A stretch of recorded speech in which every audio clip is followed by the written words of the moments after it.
Tendance, mon ami. Chaque soir en ouverture de Smart Bourse, Pauline Gratel est avec nous et vous apporte les infos clés du jour sur les marchés. Bonsoir Pauline. Bonsoir. Et je le disais, les tendances de début d'année confirment ce qu'on observait déjà depuis de nombreux mois sur les marchés. Les records s'enchaînent pour les grands indices actions mondiaux. Oui, à commencer par le record hier du Dow Jones aux États-Unis. Aujourd'hui, les indices américains évoluent en hausse mesurée. En Asie, les indices sont au plus haut avec des nouveaux records à la clé pour le MSCI Asie-Pacifique, le CSI 300, le Kospi et à Taïwan. En Europe, les grandes places sont dans le vert et inscrivent aussi des records pour le MIB, le FTSE, l'IBEX, le DAX ou encore l'Eurostoxx 50.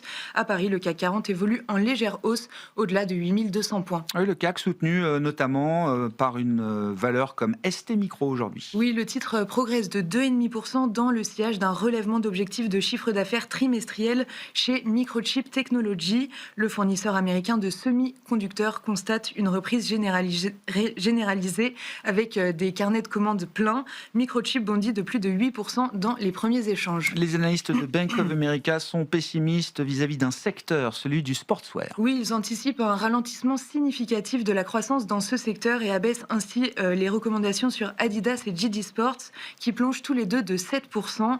À Amsterdam, enfin, InPost, spécialisé dans les consignes de colis, indique avoir reçu une proposition de rachat.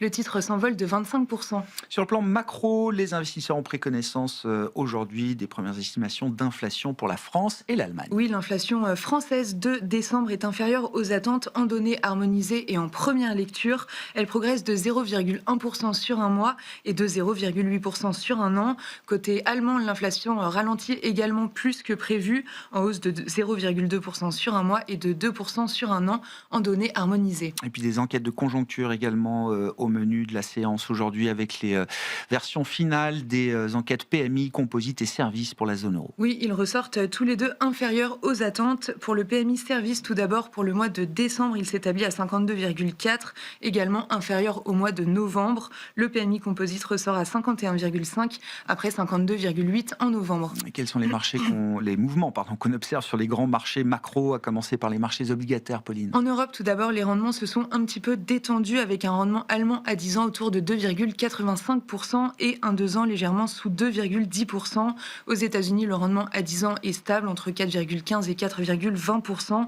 À noter côté asiatique que les rendements japonais évoluent au plus haut pour le 20 et le 30 ans. Côté métaux précieux, l'or et l'argent poursuivent leur hausse. L'or se rapproche de 4 500 $ et l'argent de 80 $. Quel sera le programme de demain à l'agenda pour les investisseurs? La journée de demain sera chargée en termes d'indicateurs. On attend notamment la première estimation d'inflation de la zone euro pour le mois de décembre et de l'autre côté de l'Atlantique, on regardera l'enquête ADP sur l'emploi privé pour décembre et aussi l'ISM Service aussi pour le mois de décembre.